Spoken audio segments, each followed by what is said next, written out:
Hey, how's it going? It's Saturday, and it's time for some more comic talk. And I was looking for this last night, and I found it, and I stayed up late. I'm going to send this to William. Uh, what's his name there? I don't want to say his name. Blankens to ink, and I think it's looking pretty good. I'm really starting to get the detail in there of the shininess of the armor. I've changed some of the joints on the foot. There's a foot joint that goes like right over the heel now, so you can see, that there's a joint in there, and you can see the top of of the inner workings of the foot of his like boot or whatever in there. And yeah, I'm just really getting it down. I was gonna just black out the building here, but I'm gonna leave it up to the colorist to, the building would be reflecting. I'll leave it up to the colorists.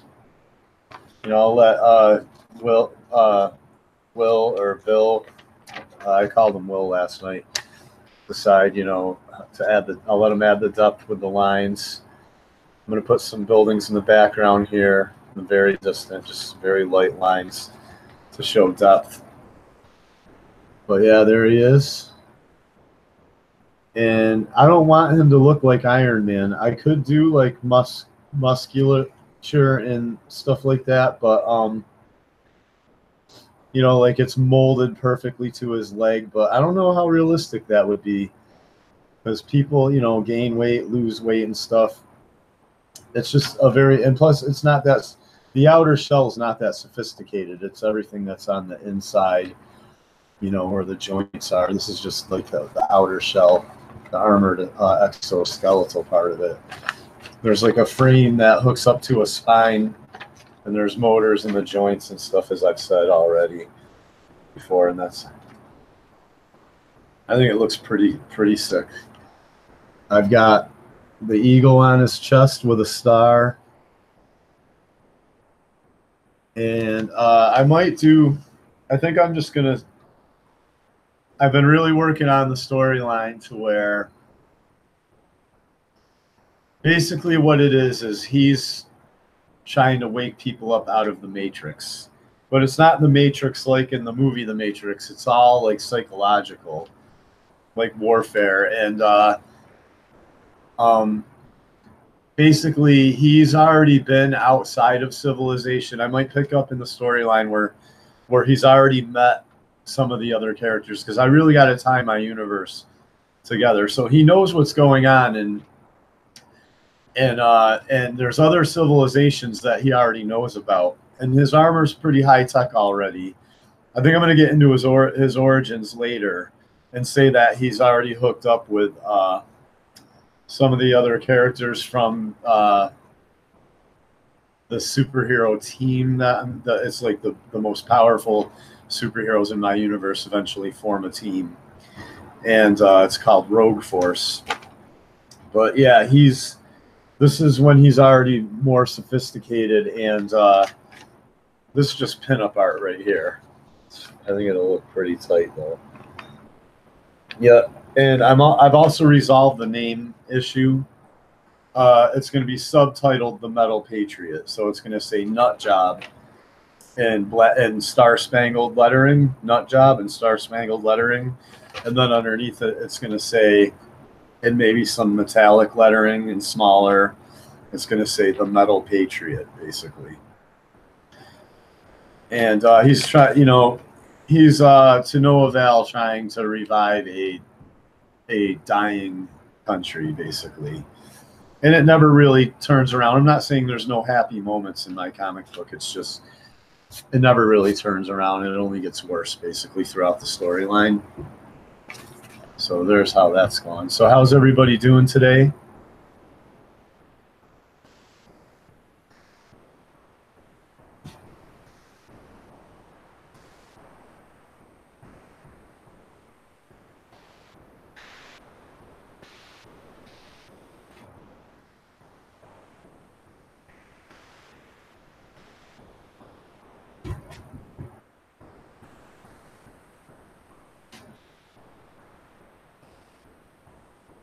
So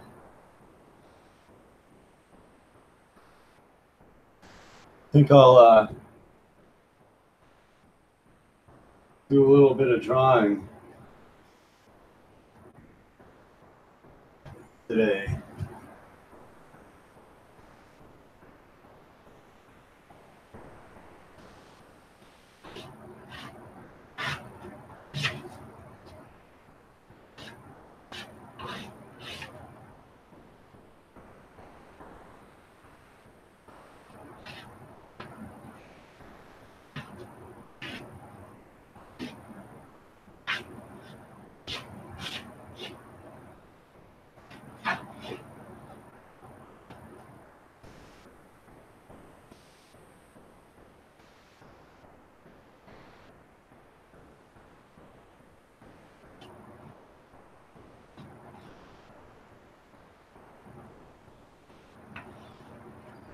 Just gonna sit here and draw, loosen up a little bit.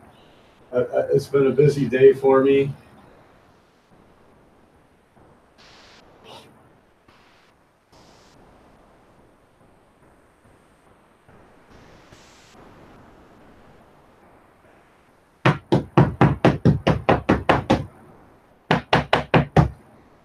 I had to get a lot of chores done today. I had to give some people some rides and go get some supplies at the store for my house, basically.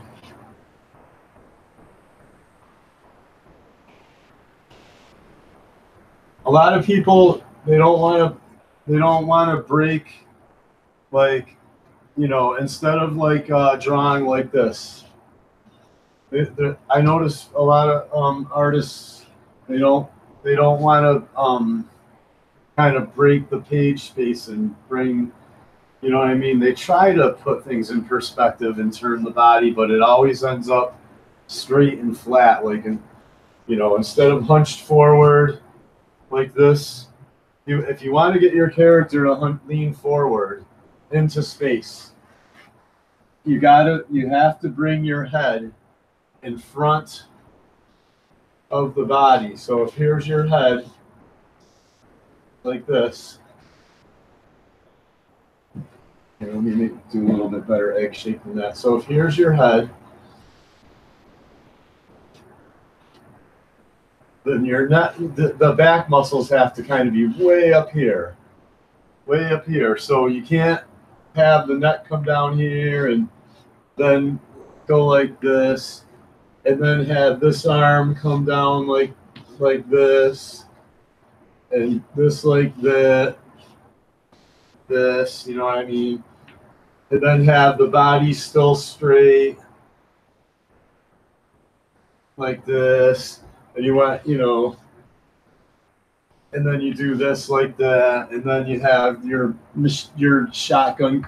You can't do that. I mean, that looks sort of okay, you know what I mean? And then you're like, oh, why doesn't my guy look like he's leaning forward? Well, you want someone to lean forward, you have to really emphasize that the back muscles are just below the top of their head. So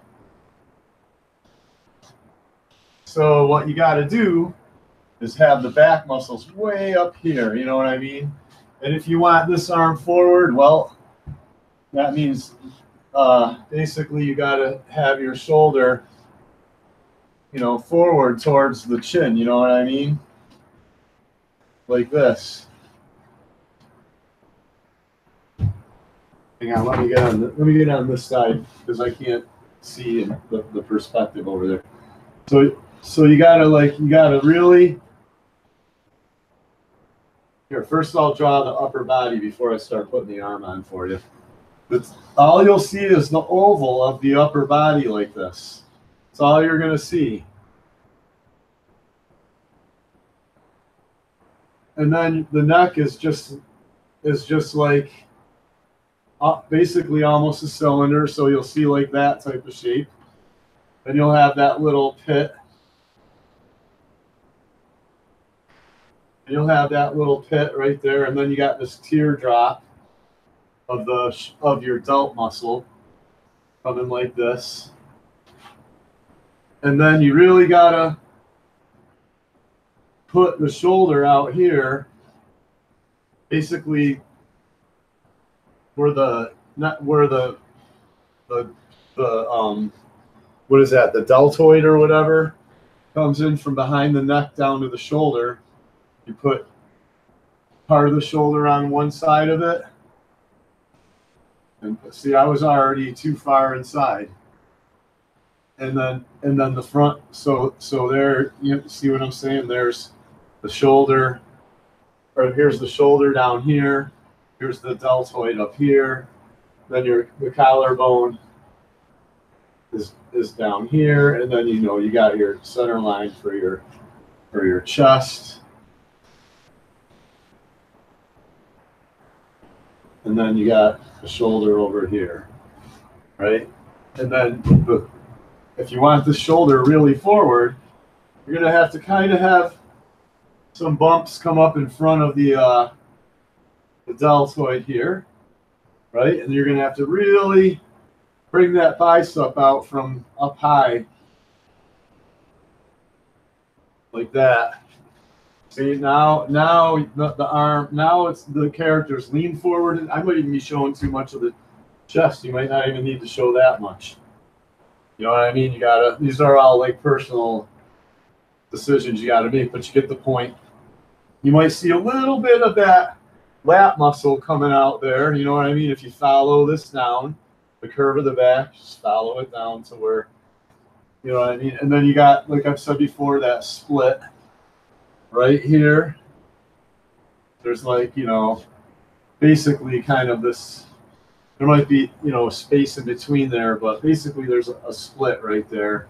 You know what I mean? You can almost just put a line right down there and divide your bicep and your tricep, basically. And then you can really just kind of put that forearm muscle right in front of the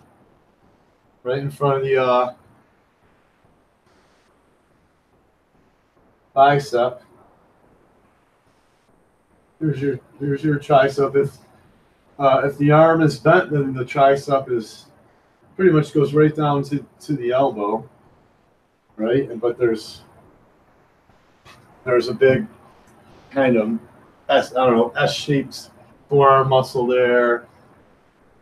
Then there's your little elbow in there, and then then there's the forearm.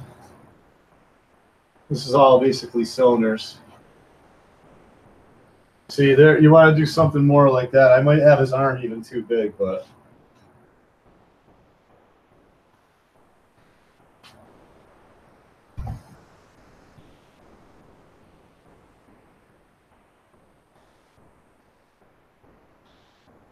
it's hard for me not to draw stand. I have to kind of. I'm not looking. So now he's hunched forward more, right? And then you can show a little bit of this, maybe bicep right there, which would be shaded, probably because it's tucked underneath the shoulder. And then you can have, his thumb, if I'm leaning forward, you know what I mean? See how big my hand is and compared to my face, especially if you're a man. My hand's like bigger than my head right now. So you can really, you see at the wrist, it goes like this and like that. You know what I mean? You put your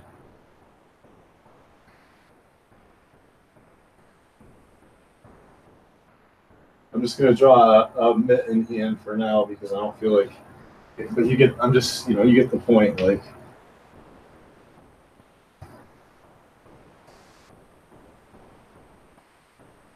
So if he's got like a shotgun or something like that.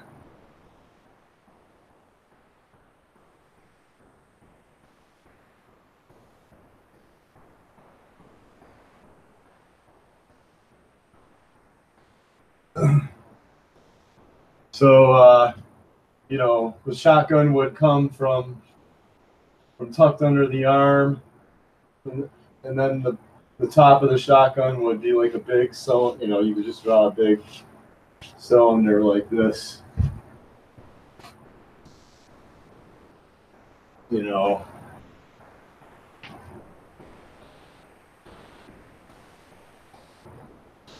And then, you know, see what I'm saying? That type of thing. And then, you know, you can usually see, you know, under here, you usually see that little rib cage area that we all know so well peeking out. You know what I mean? And then somewhere in here, you'll start to see his waist. And there's his right hip coming in. You know what I mean? Make that hip, your hips, if he's a guy, make your hips very narrow compared to the shoulders. You want wide shoulders. So, you know, this is just, I'm just trying to help you, you know, twist and turn the body. Don't be afraid, like if you got someone going backwards in space, don't be afraid to really like show, you know, maybe their pecs a little bit, but then you're going to have that big round rib cage, you know what I mean, like this coming up in front of the pecs. You know what I mean? And then you're going to really stretch that upper body. I'm still above the viewer's perspective, so I still kind of got a bit of an arch for his waistline and his belt or whatever. But then you can start putting the legs into regular perspective, you know, and maybe you know, you'd see a bit of the shoulder. Then you see the bicep coming up here and a bit of the shoulder. Bicep coming up there. See? You know what I'm saying? Finish your shoulders off. They're just little round balls. I'm just showing you, you know, how to, you got to loosen up, man. You shouldn't be taking a long time to blast out these forms like this. You can put the chin right here. Oh, and a little bit of the Adam's apple. Oh, and everybody knows. That's, you know what I mean? There you go. I didn't even do nothing. I just was like, boop, one line, and then boop, and there's my Adam's apple. See what I'm saying? You got to really twist the form. You might be able to see a little bit of the head, the cheekbone right there. And then perhaps this is like that, and then maybe this leg is actually up like that. And you got the kneecap, and then you got maybe now I'm going to draw a big giant foot because I know, you know what I mean? I'm like, my hand was bigger than my head. I know that my foot is going to be like, you know, huge. You know what I'm saying? And then, you know, this is like what if you know, Iron Man punched Captain America, clipped Captain America's jaw, you know, I don't like to promote, but, you know, other Marvel characters really, but I'm just saying, because people can relate, you know, it looks like it's probably an old Captain America pose I saw, sort of, or close to it when I was a kid, who knows.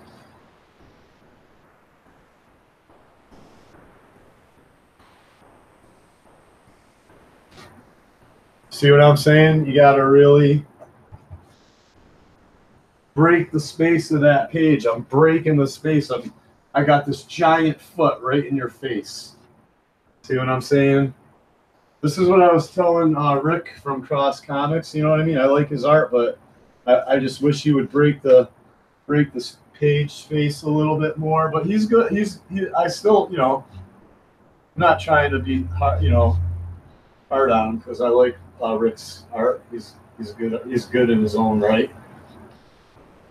But yeah, so there's, you know, me doing some quick dynamic figure drawing.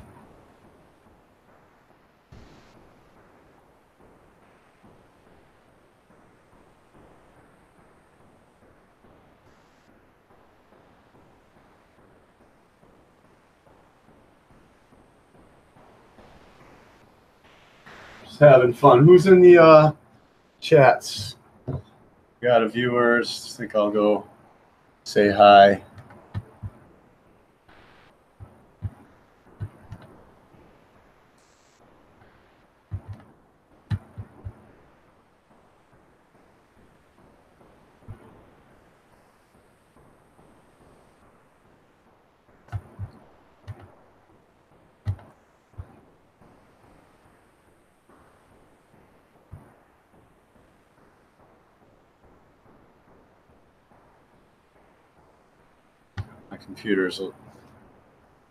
My internet isn't all that fast, so you gotta bear with me here. Someone in here. Oh, it's Cave Creature. Hey, what's up, Cave Creature? You're always down for a video, huh? What have you been up to, Cave Creature?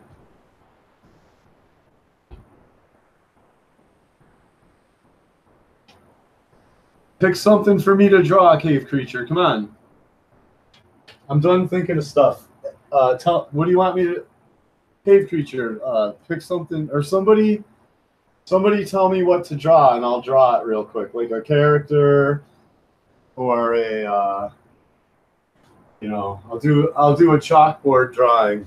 Don't pick anything wicked complex, because you can't, it's not like I can do like, Judge Dredd, and well, I could, but it'd be simplified. I'm just saying, like, try not to pick a too complicated character, because it's only chalk. Playing video games? What are you playing? Draw Brett Kavanaugh beating a feminist with a Bible. Who's Brett Kavanaugh? I don't even know who that is. Brett Kavanaugh.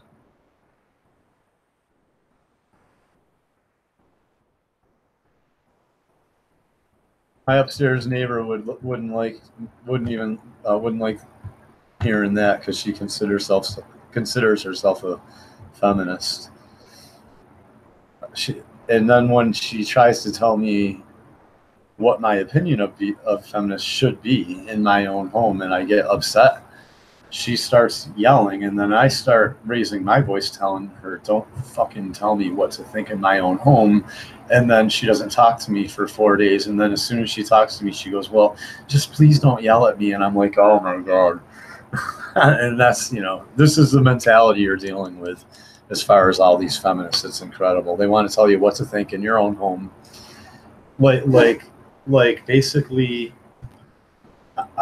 or another example is they'll get mad at a guy for no reason. They'll say they're not into casual sex, but then they'll make up a reason. They'll just project what they think a guy is thinking, because this is what has been done to me before by women.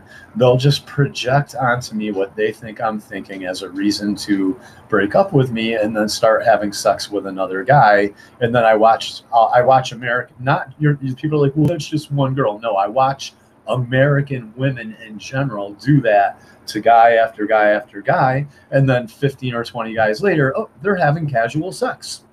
The women that tell you they don't like having casual sex won't compromise in a relationship and just have more sex and treat their man better in a relationship, so that the relationships don't have to break up.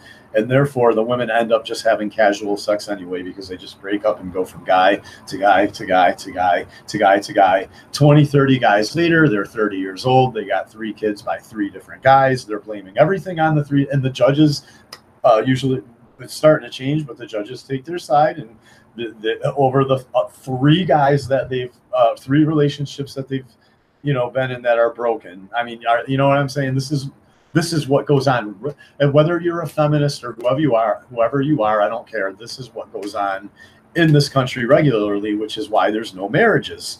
Men don't even want to get married anymore. So I'm looking at Brett Kavanaugh. Let me see. Have him beating a feminist with a Bible. Okay, I think I can draw that. I got a picture of him, so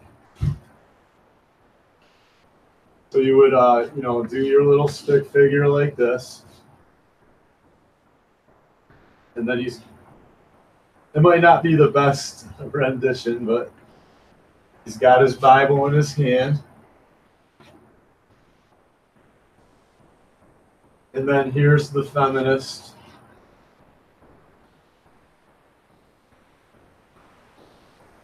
And she's got like a mohawk. She's got a blue mohawk.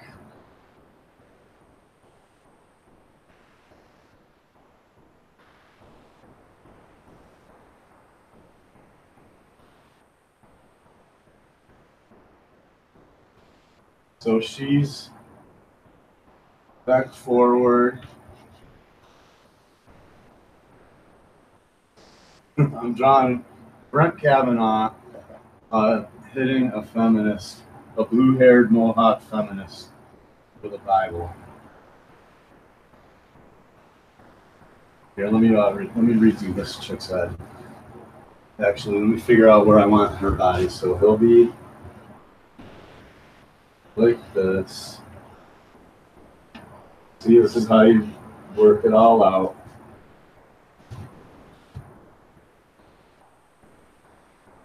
There's him. This arm is forward, this arm's back is usually the, you know, one arm's forward, one arm's back. Then this will be his body. Here, and then this leg will be forward, opposite, you know, left arm back, left leg forward.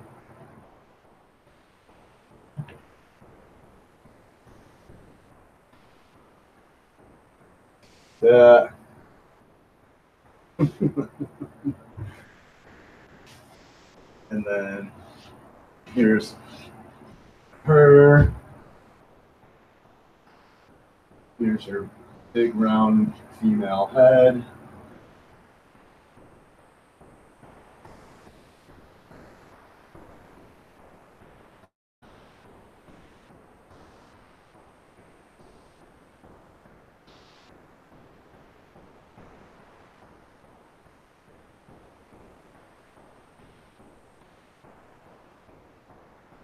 Here.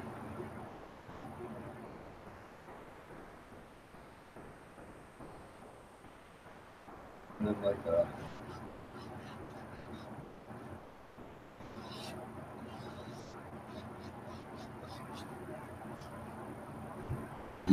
That's where he hits her.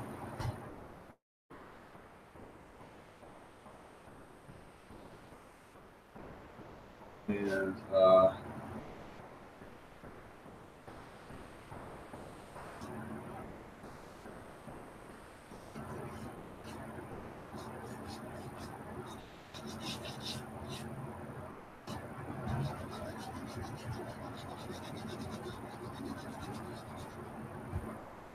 or should we give her pink hair?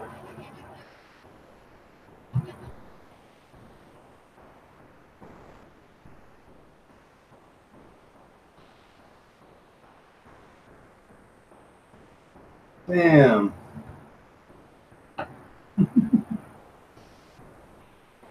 Where the hell did the yellow go right here? I'm running out of yellow.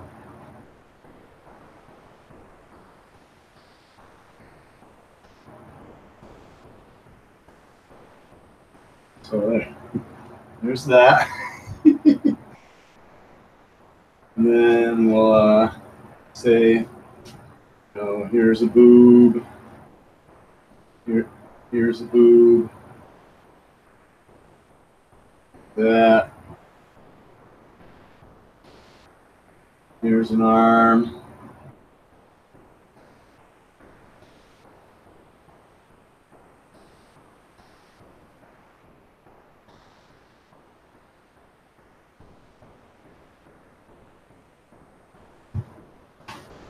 And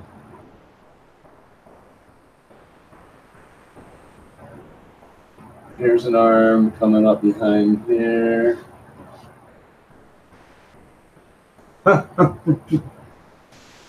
And then here's one of her legs.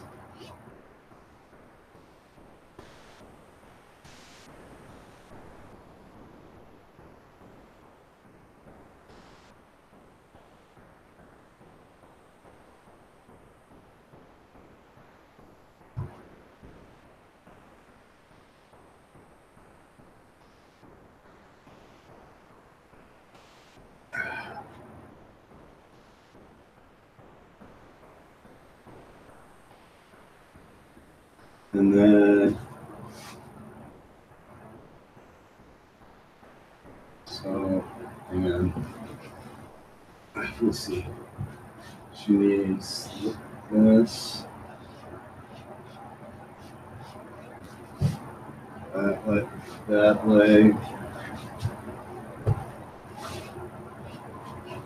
and then this leg will come.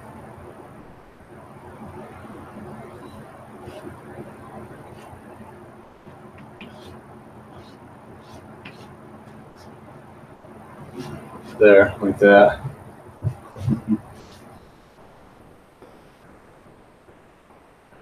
And then we see his hair would be like this, you know. All right, Brett Kavanaugh, hitting a feminist with a Bible. Here it is. Got a little three-piece suit on.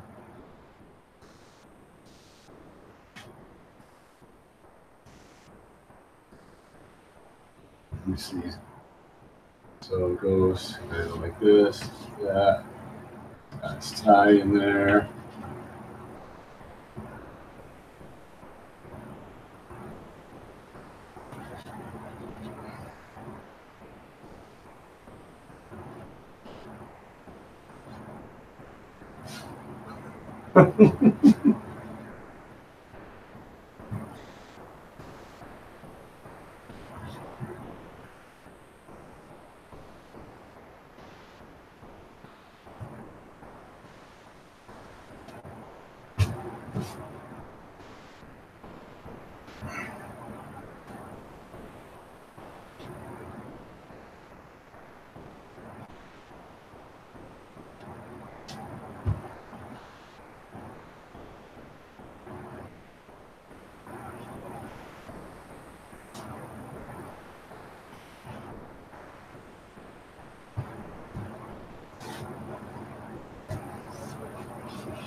And then he's got a suit on, so actually, it's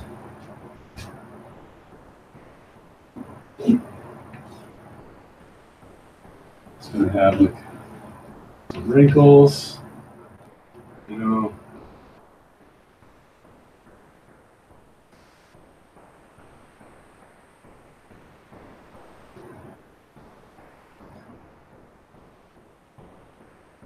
There. So.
It's hard to draw the detail on her face.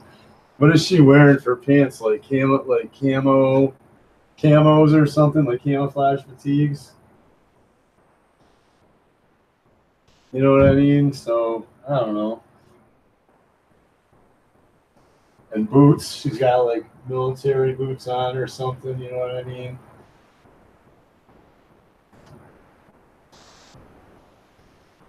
She's got shit kickers on in case she has to beat up a dude. You know what I mean? I don't know. So there you go. I'll just do a stupid hand really quick. Yeah, there you go. There's Brett Kavanaugh hitting a feminist with a Bible. There it is.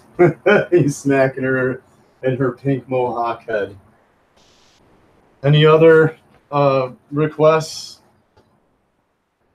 It's just kind of, you know, the poses anyway that you would see.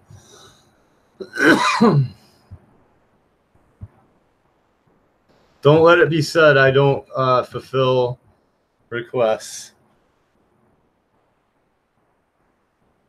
You like that cave creature? It looks pretty accurate.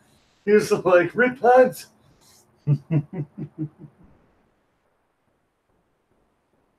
Repent.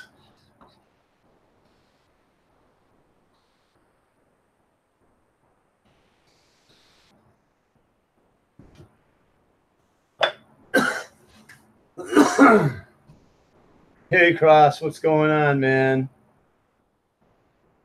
There he's. I'm drawing. There he's yelling at her to repent. That's hilarious. It's good to see you, Cross, man. I'm just having fun drawing on the chalkboard because, you know, hey, I have a chalkboard in my house and it's pretty rad, and everybody should have a chalkboard. Everybody should have a chalkboard in their house. Just kidding. Where's my coffee? Hold up a minute. I need my coffee. And I need my peanut butter nutter bar. Oh, man. What a day, you guys. I'm having a good day. I'm glad you all stopping by. Having fun here. Well, don't let me spoil the view for Cave Creature. There you go, Cave Creature. There's your pink-haired feminist getting the Bible upside her head. I don't know if that's the most Christianly thing to do, but there it is for you.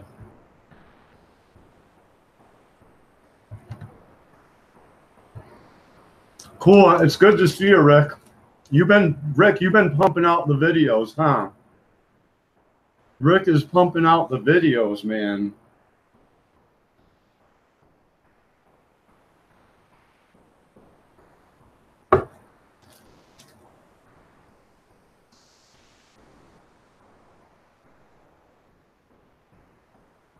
I did a lot of crap today.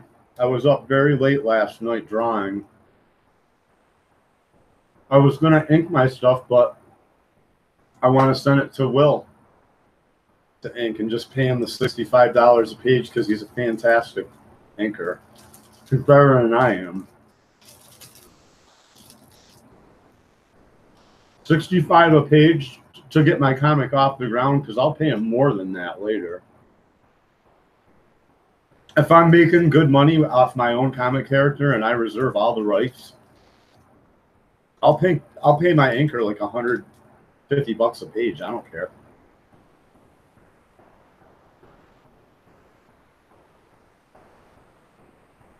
If anybody wants to come on, I'll send you the link.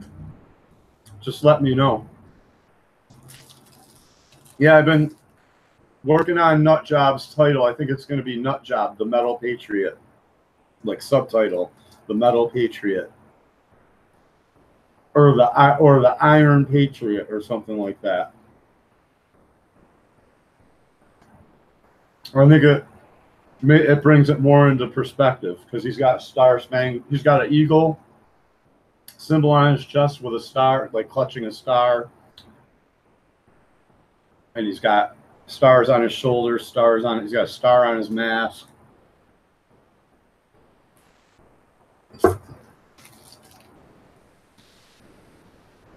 My inker, who is more of a pro than, he's like a semi-pro, told me to make a Bible You want the link? I'll send it to you, Rick. I'll put it up. I'll put the link up.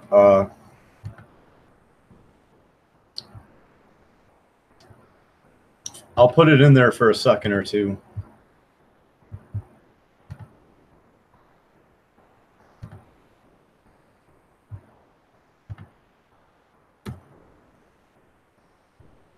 That should be it, Cross.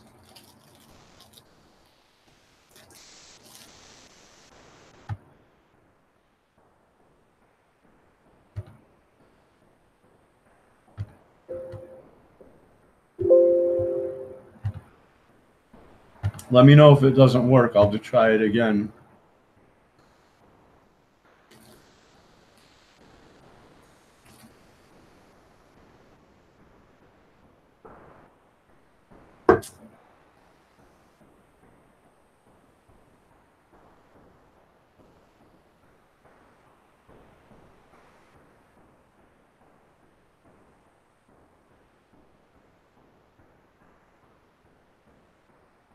All right, go ahead, switch browser.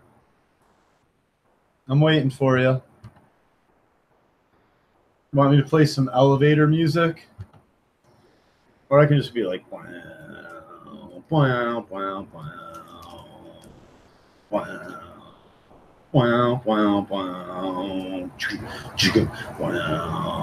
wow, wow. Never go near. A lot of guys go near. Don't do that. You want to be like wah or da or don't go near. You know what I mean? Be like blah blah blah blah. Sounds gay when you do it the other way. I hear a lot of guys people do that. Stupid. You're doing okay, I'm here. I'm talking about air guitar. I'm talking about perfecting your air guitar skills here. Waiting for you. So what's going on? Not much. Hold on. Dude, you're cranking out the videos, bro. Yeah. That's off to you. No, you're working hard, and you've gained a lot of subs, and you deserve it because, man, you've put out like video after video. Actually, I haven't got a lot of subs lately. I'm stuck at like 63, but hopefully after Tuesday, I'll be going up a bit because we've got the drawn and quartered amateur edition. Yeah, I want to do that. Am I in on that? As long as you let him know, you know. I'm pretty sure he told him possibility for sure. You know, I've been making sure. He was saying that, you know, I'm pretty sure he said it was cool if I joined in. So either way, I'll watch you guys draw. I don't care. I don't necessarily need to draw. But it's more about getting the recognition out there for your channel and all that. Yeah. We're not doing anything for charity yet, as far as I know, but we could. We could start doing it for charity later down the road, possibly. Yeah. Did you see my really talented inker that I'm hiring for $65 a page? No, I have not. He was on last night, and it was a pretty good show. He's gonna help me. 65. He's a semi-pro. He works for like He works for the more obscure comic book companies out there. I forget which ones he. What was I can't remember specifically which one he mentioned offhand, but I'll have to watch the video. But $65 a page for his talent is well worth it. And I'll pay him more later if I make money, you know. But yeah, you always be willing to pay more. The better they get, and the more money that you can provide. Yeah, if I have a successful. If I make money, you can make more money. Yeah, if I have right, exactly, because in the long run, it only enables you to keep somebody around that's talented, so that you can make more money. And the thing is that what I was about to say is if I had a really successful Indiegogo, you know what I mean, I would definitely give the inker like a lump sum, like, hey, here's 10 grand, thanks for helping me get my first issue off the ground or something like that. You know what I mean? Yeah. for sure. Just give him a big giant bonus check, basically. Yeah, that's what EVS is doing. I think he hired Kyle for so much, and because he's made so much, he's giving him a bit of a bonus too. On Yeah, top. they did. Yeah, they had it as a stretch goal, and he gave him like it was like $15,000 or something. Yeah. Yeah, I remember that for sure. And that guy earned it too. That guy works really hard. Yeah. A lot of these, as they call it, they say comic books is the payoff that never comes. You know what I mean? And that kind of sucks. But I hope it doesn't work out that way for us, Rick. Well, with this new model, especially once you get once we get going, well, especially once mine gets going and I get enough people wanting to buy it on a monthly basis. And you just need a good artist. You got a whole universe. You just need like a good team. You need a good team of people. You can't do a comic book yourself. You need to hire at least 2 or 3 people made. Yeah. Yourself, it's going to take you forever. It's going to take you dude, I've already been doing it. You try to juggle your own life with designing. It's not like you're doing a ready-made product like Batman where you just kind of gotta come up with your own little stylized Batman. You know what I mean? You gotta do you got to do the marketing, the advertising, the whole 9 yards. Developed. Batman's already been developed like several times over. Like Spider-Man, all these characters, pick the period you like the best. But we don't even have one issue out yet. Well, technically, I've got one issue out. It's available for digital download off my website. Yes, you do have I forget about your website, and I do have my old ash can, which I would gladly print up, or but I would gladly print more of, but I would rather not. I would rather master my ash can. You know what I mean? Yeah. I'm in the middle of remastering my first issue. I'm just taking my sweet time, unfortunately, because I'm only at 63 subs. Probably when I get to 900, then I might. The first 50 are usually the hardest, but I'll tell you, I don't know what's going on YouTube lately, but both my channels kind of froze. Yeah. One froze around like 89, I think I got subs. Yeah. This one, and my other one months ago froze around like a year ago or so, or close to a year ago, froze around 670, and I'm like at 870 now, and it took me like 2 years or almost 2 years to get those 200 subs or something ridiculous like that. I don't know, for over a year or something. And I don't know what it is, man. Like, I don't know why it works like that. I don't promote myself as much as I should, but man, I have a lot of things going on. No, well, yes and no. It's not my stream. I'm on somebody else's. What, Dave? Ask a question. Oh, no, you didn't. You're standing right there. Oh, yeah. Just a friend over playing a video game. Hey, check it out. Check out what, hey, Rick. Yeah. Steve Creature typed. He said, at the action artist, he said, when you say certain keywords, they blacklist your channel completely from new. So because we're part of Comicsgate, you know what I mean, and talk about that, and talk about in Comicsgate, we might be getting, you know what I mean, we might be getting there might be a whole nother server for us guys. We don't even know, Yeah. So. Well, we've got to promote in the channels that we know that might do us a lot, help us, and that's a good thing about going on. What's the name of his channel? Pixels. Yeah, I found William. I think through being in other comment sections. That's how I hooked up with that guy for Inker. Yeah. With Pixel, he's got over 100 subs now. And we go on there, do the artist thing, they see our art, Yep. hopefully they'll come over because of our art. We can promote on there while we're live like this, not just in the comments section. Makes a big difference. I think if we start doing drawn in quarters regularly, that'll definitely gain some subs for sure. Yeah. Yeah, and we're going to be on after the regular drawn and quarter. So it's going to be like 9 their time. It's going to be like midnight our time. Oh, that sounds great, man. I can't wait. And then we get to. I'll stay in touch with Pixel Trader for the details. So he's got a reminder up for it already for Tuesday. Oh, all right, cool. Right on, right on. So yeah, there's gonna. It's been good, man. I'll tell you, Rick. It's even better. Like this week, it's even better than last week. But anyway, I'm sorry. No problem. What was I was just saying.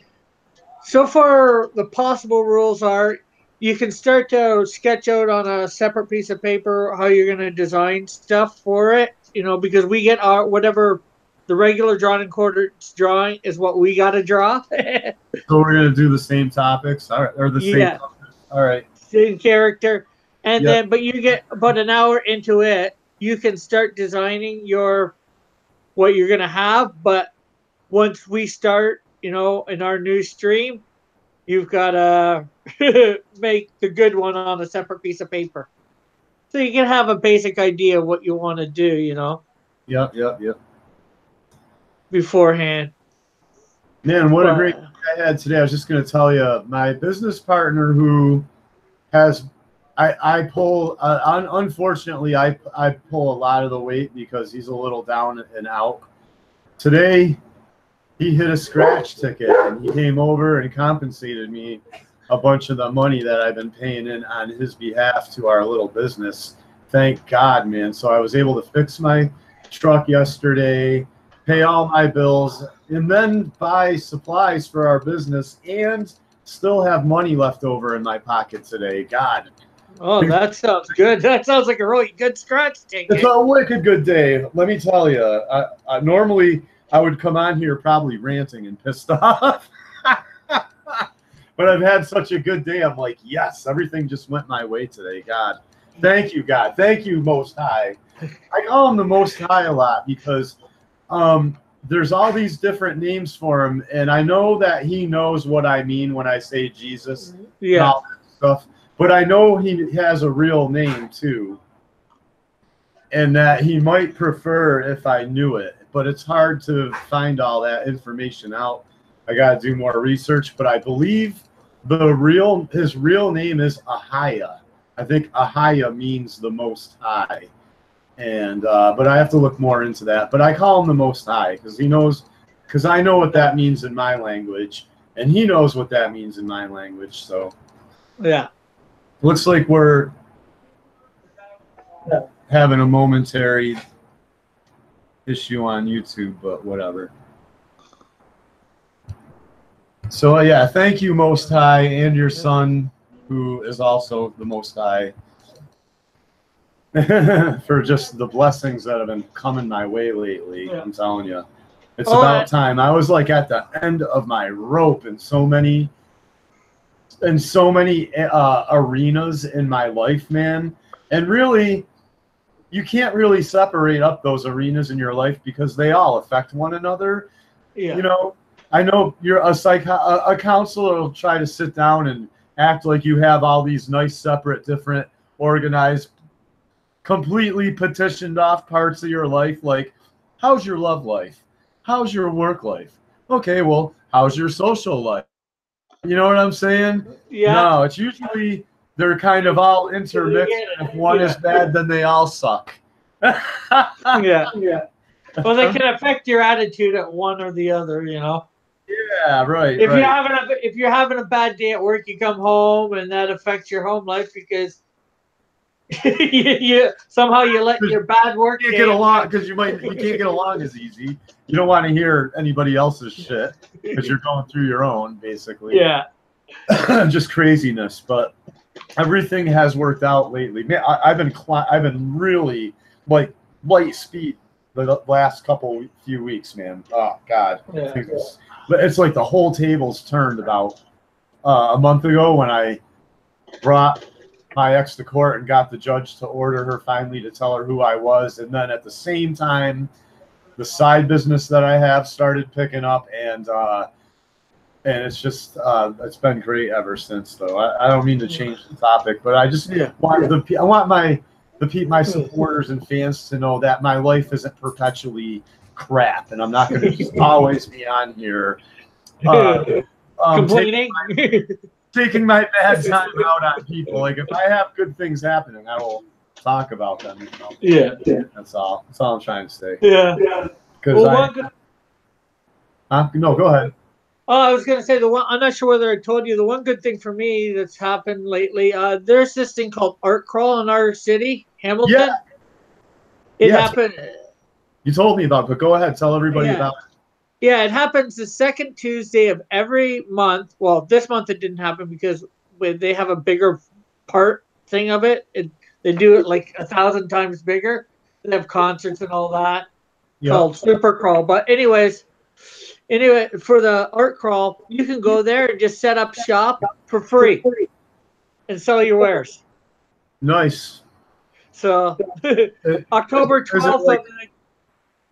So is it like sponsored kind of by is there like a sponsor for it all basically? And you just sign up and get approved basically, or what? No, you don't even have to sign up. Wait, do you have to pay? You don't have to pay any fees? Don't have to pay nobody. Unless the Super Crawl, the big one that happens once a year, you got it. Hello. Oh, I'm saying who throws it? Who puts it on is what I'm trying to say. The big one. The Art Crawl, it just I don't think anybody puts it on. It's the city sort of, but not. You don't have to register or nothing. You just go and set up. Is it like a city? Is it like a town thing? Like your town does it basically every year? Well, that's Super Crawl. Super Crawl is put on, I think, by the city, the art community. Oh, okay. That's one that's it's super big. But Art Crawl is like 10% of whatever Super Crawl is. Okay. It's just there are one street, and anybody can come set up their for art type stuff. Set up their wares, or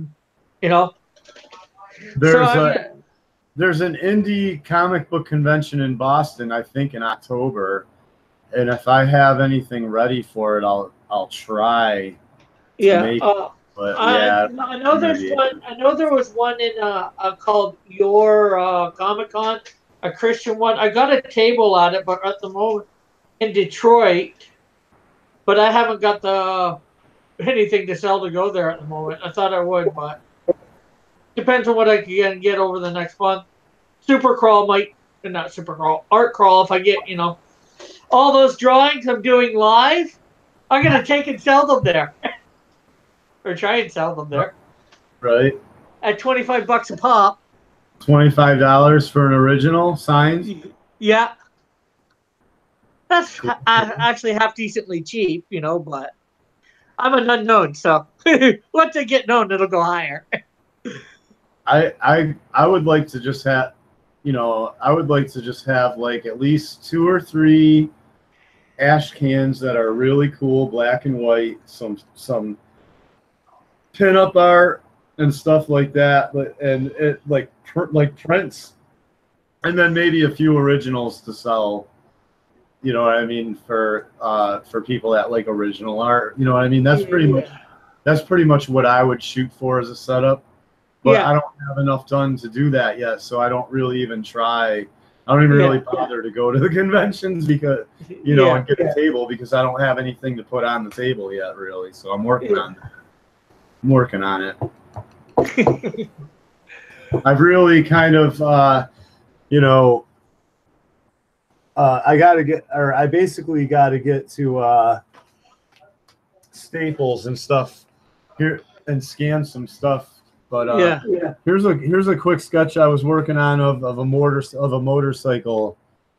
for a nut job, and basically the windshield goes all the way back, so that it covers him completely. It becomes more like a Tron cycle. Comes like a Tron cycle. He's got some little windows to get his leg out if he needs to, and because he's got the suit on, he's stronger, so he can handle a motorcycle this size. And there's a little machine gun turret up here, some headlights and stuff, and a little compartment where the hood opens right there with vents where like the engine a motor might be. I don't know, like it's front wheel drive or something. I don't know. I'm working on it, or maybe it's 2-wheel drive. I don't know. But here's like a top view, because I was thinking maybe for a first issue, you can't really see it too well, but almost like a top view of him on it right there, coming down with some action lines behind him, maybe like this tilted to the side. Might be a good first cover. Might be a good ash can first issue cover, like that nut job with him almost like from an above view speeding down towards the bottom of the page, sort of. Well, depending on how big your book is, you might want to go make that, and you're probably planning on more than one issue. You probably want to make that more like the second issue. Second issue cover. Yeah, that might work for the second issue cover too, actually. Because you want to get more into his origin. Well, I would think, anyways. It's up to you, obviously, what you do. I'm just giving my 2 cents for whatever it's worth. Like have the cover have something to do with his origin, basically, you think? Well, I was just saying, first issue deal with sort of his origin, and then you bring in sort of, like the bike maybe right at the end of the first issue. That's what I was thinking, actually, in the storyline. He gets on it at the end, and he battles I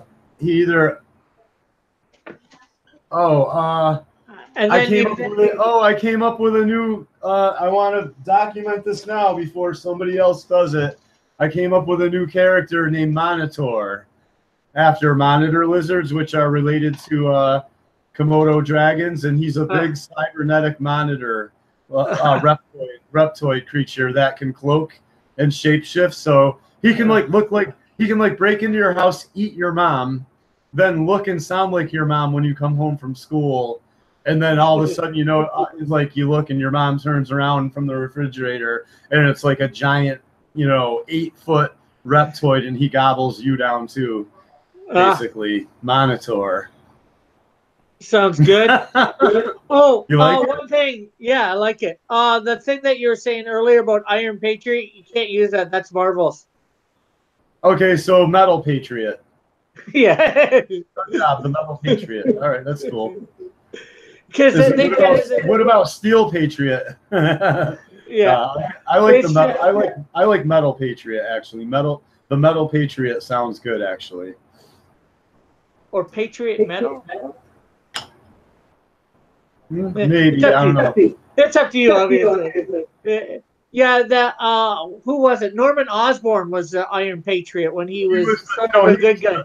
He was the Patrioteer, which I did almost use that name, and I want to see if I came up with it first. Not that I would do anything, just for fun. I want to see if I came up with it before. No, I think Patrioteer was his son, Harry. Because Harry. Okay, all right. But he created a suit of armor that had the whole red, white, and blue like Captain America. Yeah. Yes. The Patriot. And he called himself Iron Patriot. That's Norman Osborn. That's his father. Yeah. Yeah. Well, there's the Patrioteer too, which I saw when I was looking up. I was trying to find a name for him. Yeah. And the Patriot, I typed in Patrioteer and it said Marvel, and I clicked on it. It was pretty cool looking too. Pretty cool looking armor. But yeah, the Metal Patriot. So, yeah. What else? Is there anything else that was on my radar? So I talked about Monitor. And, it's a little bit like Ethan Van Sciver's Salamandroid. But to tell you the truth, I think a monitor lizard would tear a fucking salamander's butt up. Yeah. So I think Monitor is way. Although Salamandroid's huge though. He's like the size of like King Kong basically. I think. Isn't Salamandroid like absolutely like enormous basically? Yeah, I think he's the size of like a 2-story house. Yeah, like a 2-story building or something. Yeah, so you know, Monitor isn't that big, so Salamandroid would probably kick Monitor's ass in real life, but well, it's just a question of who has the better fighting tactics too. You know, it's not always about size; it's about fighting. Well, Monitor has cloaking. Yeah, Monitor has cloaking and shapeshifting, or basically holographic. Like he can literally do, like his whole body is capable of holographic technology, but it's like biochemical basically, almost like a chameleon, but way more sophisticated and intricate basically. Yeah. So he can either bend light around him to make himself seem stealth, so or he's smaller than he can, or big, or you know what I mean, he can basically project around himself. Yes. So yeah, and then the other way he projects is to make it look like an image. So I'm sorry. Go ahead. I think they did that in like Star Trek for a character. Yeah, they probably did. And I was thinking of making him an A-lister, because that's a pretty brutal adversary. Yeah, he's probably got he's probably if he's cybernetic, then he's probably stronger, quite possibly, than Spider-Man's arch enemy, Lizardman. Yeah, he could quite potentially be stronger. Just and tough. Hey, what's going on? My friend Gord. Yes, I remember your buddy. Good to see you, bro. I forgot your name again. He's Gord. Gord, yes. Hey. Yeah, man. Glad you could stop in on our little. Plug in my speakers. I'm building my earphones on. Universe, and it's a little more not as kid friendly as Rick's. I think I'm more on like the Mark Silvestri, like I think I'm gonna end up not Mark Silvestri. Who did Sin City? Help me. I'm drawing a blank. I'm not sure who did Sin City.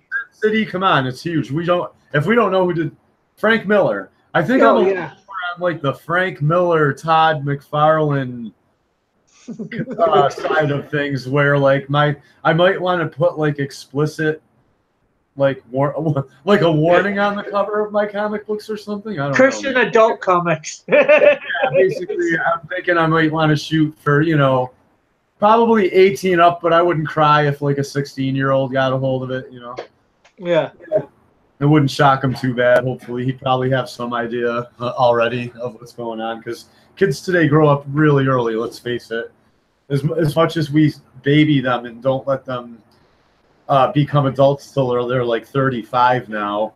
Yeah. But, I mean, I don't understand the whole scaling of things. Like they say we live longer, but I disagree with the fact that we live longer, because I can go to the cemetery right now, and most of the gravestones from the 1700s and say 65, 70, these people were living 65, 75 years old. The issue is there's a lot more baby gravestones. So what they're doing is they're averaging in the high infant mortality rate back in the day, which is really lowering. They're trying to make it seem like we live longer now when more babies survive now. But back then, it was more likely you didn't make it past 5 back then.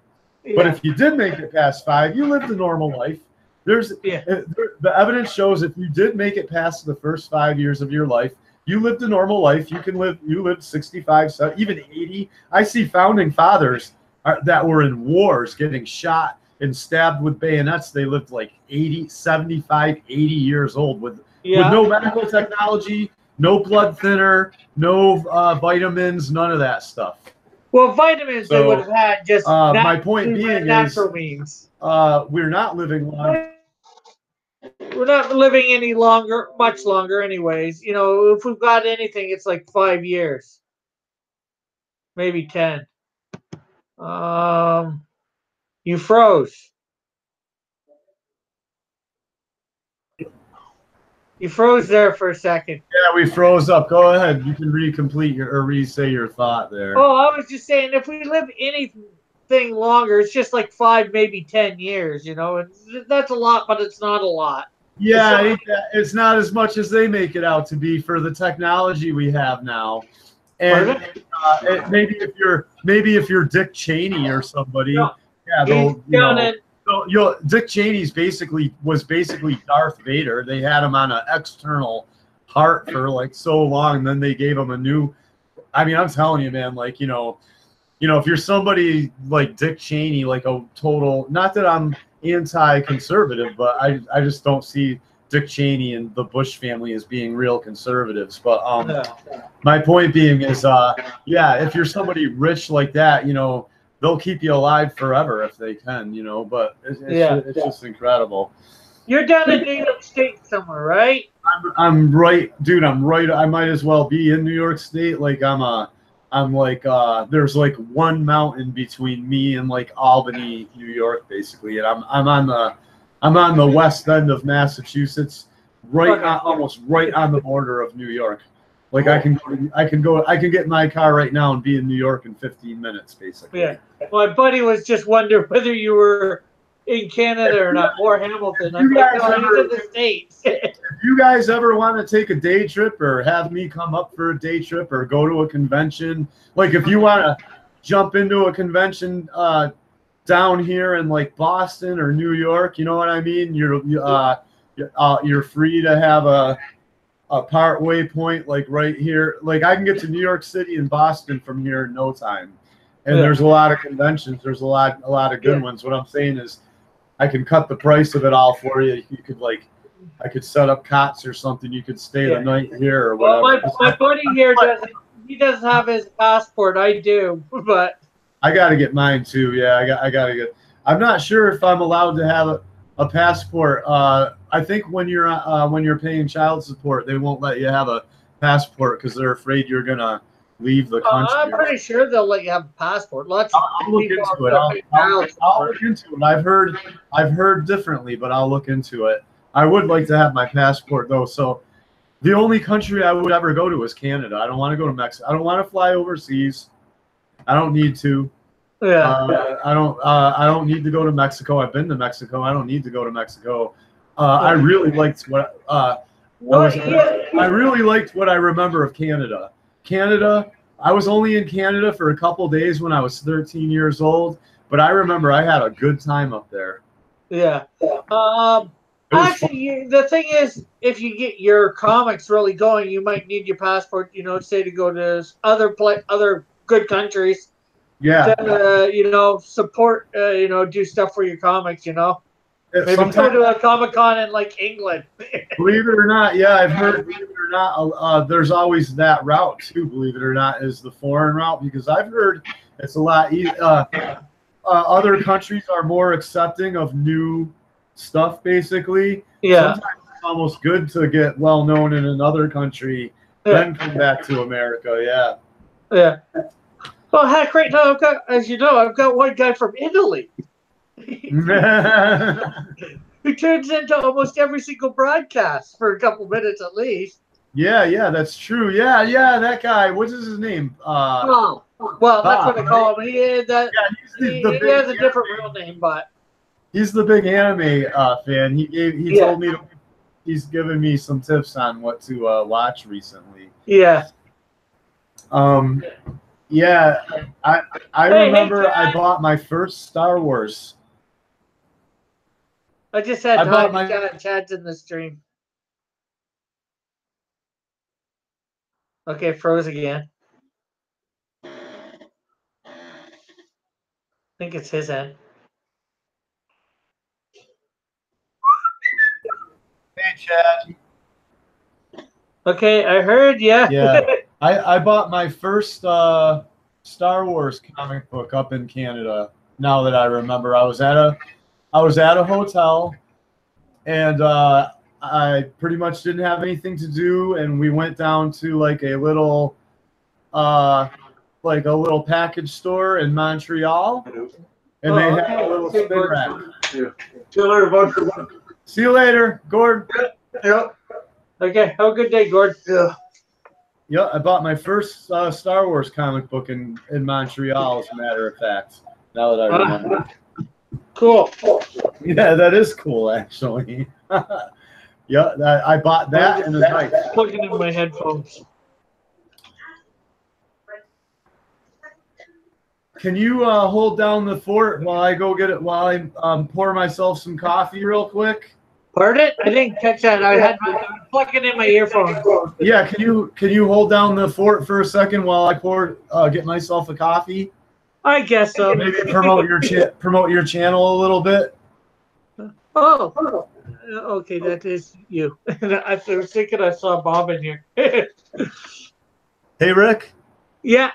Can you hold down the channel and maybe promote your channel while I go get coffee? All right, cool. Okay, so who's all in here anyways? I have no idea who's all in here. How many people we got watching?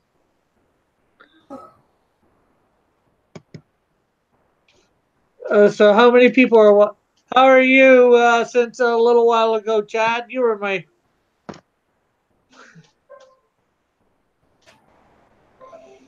So just one watching? Cave Creature's gone?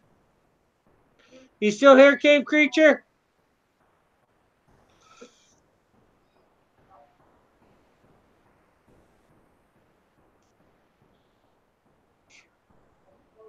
Oh, cool. Oh, we got 3 watching. So, okay. I'm just seeing who's all here. I'm not well. I know Chad subscribed to me. I'm not sure whether you are. Cave. Monday through Saturday, I've started doing a live stream of drawing. I've done several. I'm not sure whether you can see. He didn't lock it on me, so. Okay, yeah, you can see me. So there's my character. Then I did Spidey. Then I've done Starfire. And then I did Cyberfrog. Then I did Lone Star. Then I did this is some anime character. Oh. And then my villain Toxico.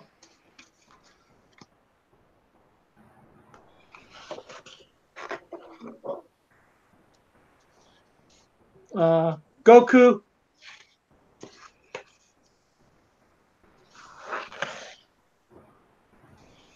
Another anime character.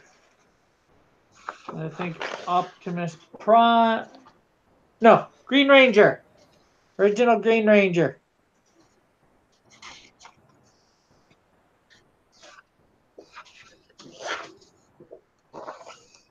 Optimus Prime.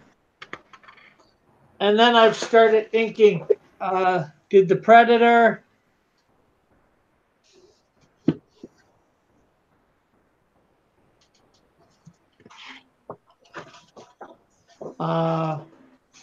From One Piece, 3 different anime characters in it.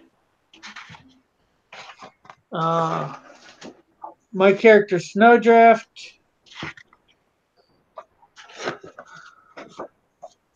Locutus of Borg, a portrait.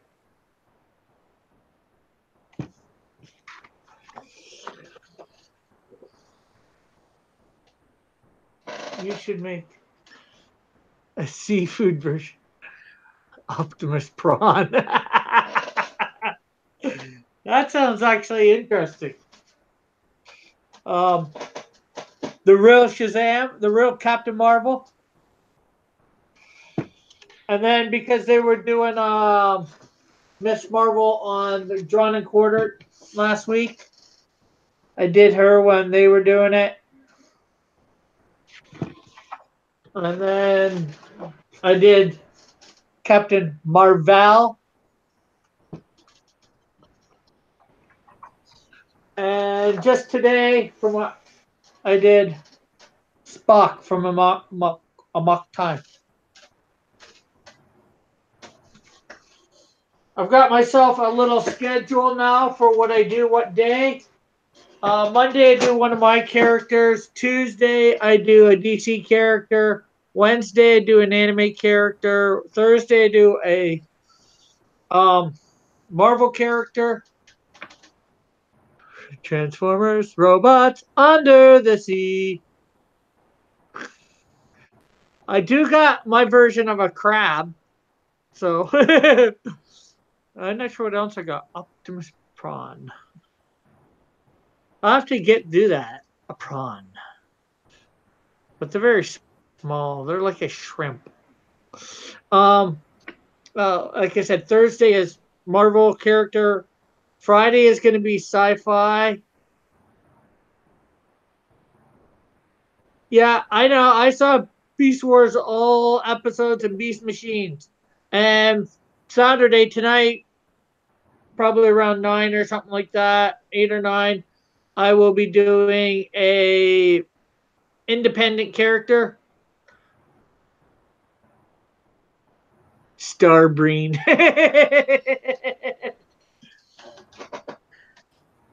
Transformers under the sea.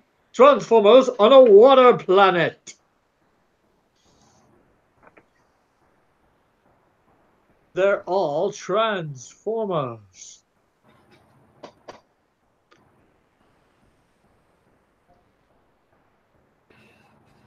Salmontron. Not sure whether that would work for Megatron.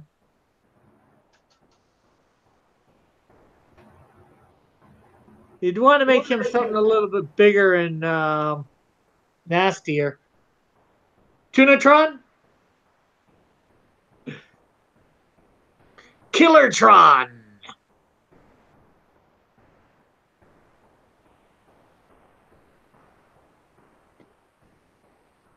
Mega Killertron.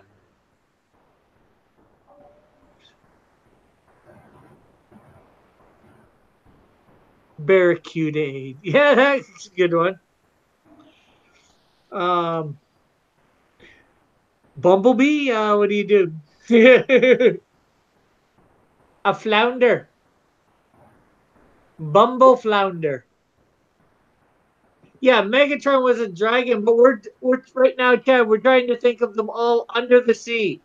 What they would be in the sea if the Transformers were all aquatic animals.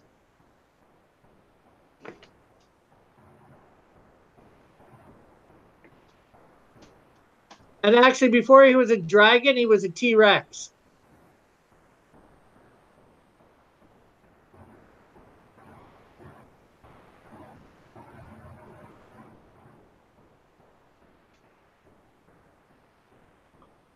Puffish. Megatron as a puffish? I think that'd be more maybe Bumblebee.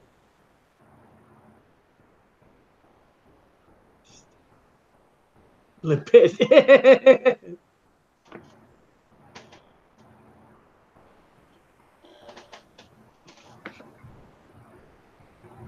Bumblefish.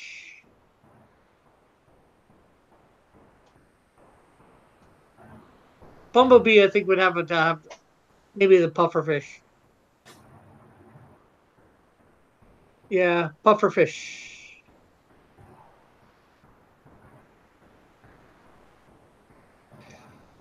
Killatron. All right, I'm back. Okay, no problem. I had to get a coffee and take care of some business real quick. We're trying to come up with Transformers, what they'd be under the ocean, aquatic life forms. I'm sorry, Transformers, what they would be, what? as aquatic life forms. You know, like Megatron, instead of being a T-Rex or a gun, he'd be like maybe a killer whale, Killertron, All right, I see where you're going with that. or Mega Killertron. Um, uh, Cave came up with Optimus Prawn. Optimus what? Prawn. You know, like a prawn? He's a Oh, mini okay, yeah. Optimus Prawn. Not bad. And for Barricade, it was Barracuda Aid. Who's in here? Chad. Chad and Cave. We got 4 watching. One's probably me.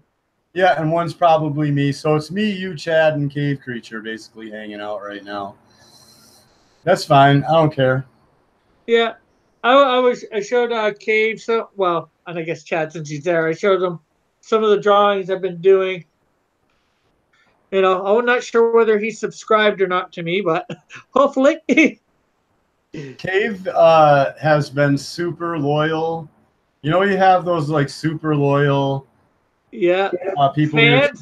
Yeah, which I try to be loyal to your channel and show up and support you as much as I can too. That's like how Chad's like, you know, or not. Cave Creature's like, you know, Chad too. Chad actually too has been pretty loyal. Cave has been trying to literally boost my channel and everything for me by hooking me up with networks of other artists and stuff like that.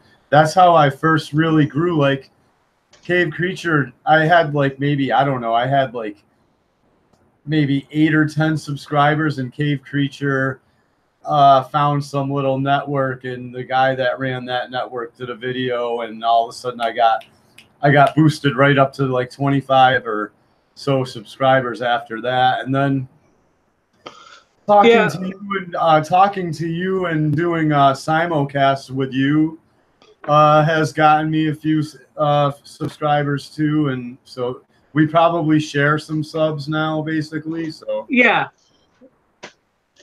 which is fine. Sure. And I got a few of mine. Just I went into Mike's and Ethan's chat, and a few of them, I'm like, check out my channel. Yeah, I do that too. I've gotten, if I really promote myself, I can usually pick, if I really focus on promoting myself, I can usually get 1 or 2 subs per show on Ethan's show or whatever, or somebody else's more popular show. But a lot of times I forget to do that, and I start talking smack because they say something that triggers me. I'm like, you pompous asshole. No. You're so pompous, Ethan. No, I'm just joking. But but I've picked up some subs that way too, scraping other people's podcasts, basically. Well, he's got like 70,000, you know, like I know you can afford a few subs, Ethan, Mike, all you guys. Come on, man.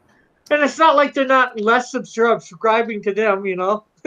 I go on the smaller ones, like Mitch, who does Red Rooster or whatever it is. Yeah. You know, he doesn't get as many watchers. He still only gets like 30 or 40, so I can cause more of a wave when I go into his podcast, and I start talking politics, boy, and he's just like, oh, I don't get into politics. I'm just a humble comic book merchant, which is exactly what Ethan says. It's like when I start, it's weird. They'll talk politics until I start talking politics, and I bring up stuff nobody wants to talk about. So they're like, oh, no, I'm not. I don't know. No politics. I'm just a humble comic book merchant all of a sudden. And I'm like, whatever. I'm like, you just don't want to comment on what I'm saying, basically, because it's so controversial. But I can, you know, if they want to play it safe, let them play it safe. I don't play it safe. Yeah. If somebody's a fan of mine, they're like a hardcore fan of mine, because I'm almost abrasive on purpose to get rid of the people who are kind of undecided. It's like, if you're undecided about me, then don't sub to my channel. You know what I mean? Yeah. I would rather have loyal subs. You know what I mean? I don't know. Yeah. So I try and be upfront with what Yeah, I'm totally upfront with myself, and nobody has to take any responsibility for anything. If I'm controversial and I say things that are controversial, then my disclaimer is you're not responsible for anything I say or do. If it's in the paper, if I'm a psyop or a crazy guy living in my mother's basement, and a month from now you read in the paper that I went into a school zone or something stupid, you know what I mean? That's not your fault, Rick. There's my disclaimer right now. You know what I mean? Nobody has to take any responsibility for anything I say or do, right? Yeah. Don't worry about it. Just don't even worry about it. I'm not going to drag you down. I'm not going to drag other people down with me. It's just not my style. I'll take full responsibility.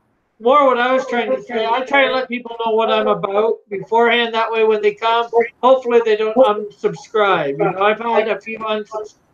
There was a week there that I got within 24, 48 hours.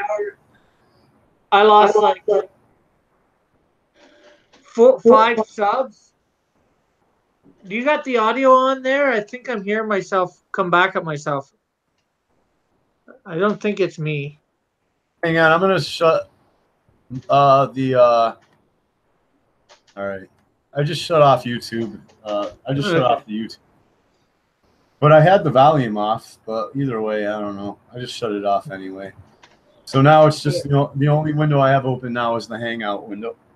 Yeah. The only reason I bring up YouTube to see it is to see what's going on in the chat. Yeah, I can't see it, even though I have group chat open, but it doesn't. It still doesn't. It doesn't. I found out it doesn't show there. If you go into edit in your on the YouTube part, right, and then go in live stream controls. I think it's control panel. Actually, you might have it on here. Control room. If you go into control, hit control. Well, you might not there, but if on the YouTube page where your stuff is for the live stream, go into control room. You scroll down a bit. It'll show the chat stuff, and you can click the 3 dot thing, and there'll be a thing pop out chat. Yep. And then that'll come out a thing, and you can have it off to the side of your viewing. All right, I'll try to find it. Let me. Events. Click your live stream. Okay, live control room. Yeah, click that live control room. Okay, I just clicked that. Then.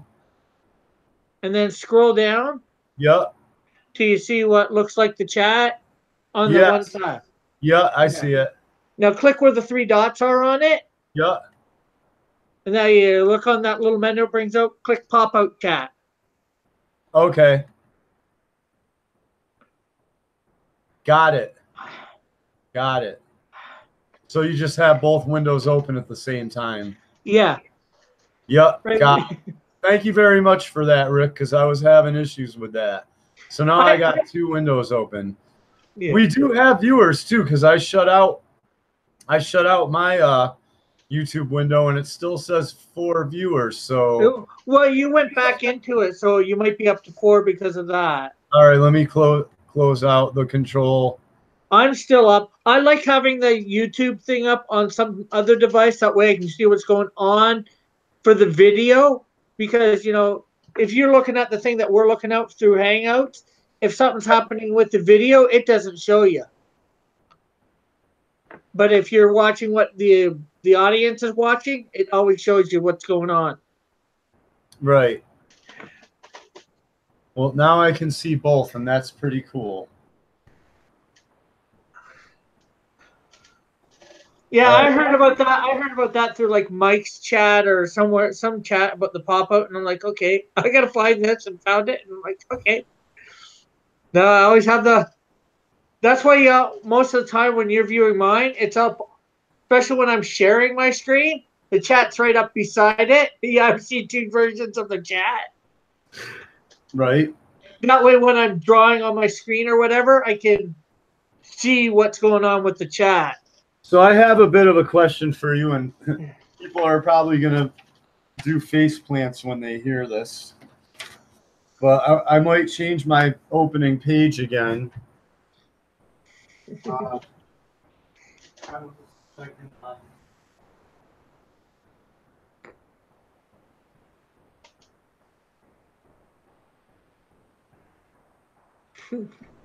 Very true. Dolls don't seem to be particularly scary, Cave. You've just got to do them in a way that they are. Yeah. I want it to be good. And Yeah. I don't know, man. I did. Although I dig this.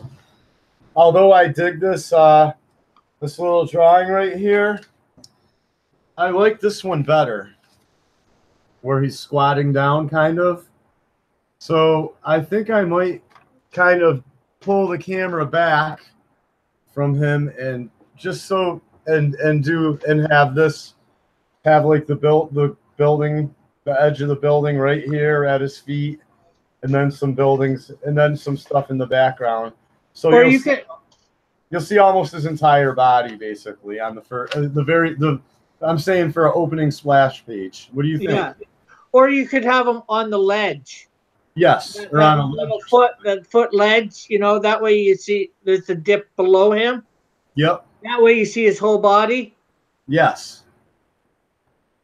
So that's what I was thinking basically instead of this. So I think I'm going to change from this one to, or from a close up of him to like this right here for my splash page because it really gets the point across better, I think. So maybe going with some stuff I've heard through the portfolio reviews, what you might want to do is do a wider shot first, a full back, and then that may be like a second panel or the first panel on the second page. If you're going to have the first page be a splash page. Yeah, I could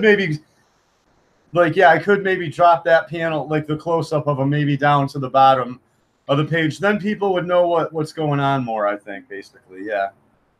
I think that's what I'm going to do. So I am announcing I'm going to change my splash page again. Sorry, people, but I want to deliver I want it to be a good product. That's all. In the end, what matters is the comic book has got to be cool. Yeah. You know? And then the other thing, the one picture that you were having before, once you did the establishing shot, you've zoomed in a little, then you can use that shot still as zoomed in closer. Right. So it doesn't become wasted picture. It's still there. It's just not it's another panel or whatever, On the same page. Yeah, that's exactly right. Exactly. Or even the next page. I'm not sure what your story is with. So I know one thing. If I was a comic book creator, had my own studio, maybe a couple guys working with me, my worst comics would not be as bad as some of the shit that I see out there on the shelf by supposedly like heavy weight hitter companies. You know what I mean? Like I know that. And my best might not be as spectacular as fucking I'm like somewhere in the middle of the spectrum. You know what I mean? But and I know that's not the best way to rate yourself, but I think I would be a decent I think I could put out decent comics. Even my worst comics would probably be acceptable. Yeah. You know what I mean? So half the stuff that although I quoted like what's his name? Ethan and that from the portfolios reviews. Even my first comic, that before I even heard anything about him, I did that wide shot and then I zoomed in. Right. That's how I established it right from the beginning. So it's like I know this stuff. Well, when you've read like 3,000 comics, you got to do an establishing shot, and I was trying to get around it. I was going to try to bend the rules and have it's still sort of an establishing shot because you can see some trees and clouds and the moon. It was going to be there a little bit up. But at the same time, it really, I think I got to pull back. As much as I want to do this really cool kind of crazy looking sci-fi close-up of them, I think I need to pull back at first. Then, like you said, then close in. And I should know that, but I'm always trying to push boundaries and I get the pushing boundaries. It's unfortunately what we're talking about is the art of storytelling, and you can only push so many boundaries there. Yeah, well, Especially there's major rules you have to follow. you know, Yeah, for your characters, it's easy enough to push boundaries for what stuff looks like and what stuff doesn't look like. I do that all the time. right. Uh, you know, yeah, the but after reading a few thousand comic books, you get to know what this stuff is. Hopefully, he can pick up on a thing or two just by reading. Yeah, sure. But that's why, like I said, I think I already knew about the establishing shot. I just would have never said it that way. Right. Yeah, I know that. I found that all throughout art, actually, where I was self-taught, and then I'd go to college, and I would learn the terms for things that I already kind of picked up naturally just through trial and error, and I'd be like, "Oh, that's what that's called." Oh, that's a core shadow. Oh, okay, that's what that's called. I was already adding core shadows because I saw other artists doing it in the past, and that just was the thing to do. I didn't know it was a core shadow. Yeah. Or whatever, what have you. Self-taught through reading or Right. looking. Man. So I don't know what I'm going to do tonight, but it's Saturday night. I'm probably going to do a crap load of laundry and deflea my apartment just to make sure. My dog's been pretty good on fleas, and I want to keep it that way. And that's about it. After that, I think I'm going to work on some of the pinup art I have, and I'm going to send it to. When I go scan that, I'm going to scan the picture, the some of the stuff I have for you. I just haven't gotten around to it yet, and I haven't had the money just even for a scan. I haven't had the money even to just drive to Staples and get a scan done. But once I do that, I think I'm gonna pay him to do some coloring, some color for me too.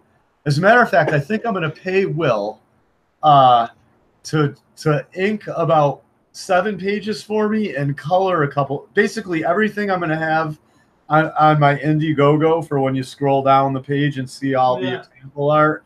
I think I'm gonna pay him 65 to ink it, and then on top of that, I think I'm gonna pay him to color it too, because I saw his colors and they're really nice looking. Yeah. So Well, I haven't seen him, but I think he could make a damn good colorist as well. I might pay him to ink and color just for like 6 or 7 pieces. yeah. And Well, the thing I'm is, gonna start that tonight. Huh? well, I was just gonna say, if you're on, well, that's 6 or 7 for now. The thing is, if you're doing them that many, you got to make sure you keep paying them for more to come. Oh no, I want to keep him on board, but I'd like to, like I said, at least get an Indiegogo going. Yeah. So that we both can look at it and be like, damn, we're making money, and then that'll inspire us Yeah. a little bit harder, I guess. I don't know, but Well, you can obviously keep finishing the comic itself. That way you get the Indiegogo going, and you've got them all penciled. All you have to do is send it to him to be inked. When it's done and you actually have enough money. I think the way to do it is to kill several. Just I can't. Obviously, I've never had a successful Indiegogo, but I think the way to do it is to kill 2 birds with 1 stone and maybe put up your first 4 or 5 pages of the comic so that you're working on that at the same time as your Indiegogo, and also maybe a cover or a pin or some pinup art, basically, and that should really be all you need to show people, to get the point across of what you're doing, right? Yeah. But I'm just saying, so you don't in a video. But anyway, yeah. Yeah. I'm just more saying, I'd say have most of your pencils done, because look at Mike, he said he wanted to have it out for September, right? Now it's almost to the end of September, and he's just near finishing up the book, for the penciling and inks. Yeah. That way, as you're done the book, or close, within like 2 or 3 pages, from being pencil done. I don't think it would take your artist long to do, inks. That way, he's doing the rest of the inks over that month that you're getting the Indiegogo. As long as he sees the money coming in, you can say, point him here. Hey, we're halfway through the month. We've got our established money. Can you start inking? So when we're done, when it's done, we're done. You see what I mean? Yep.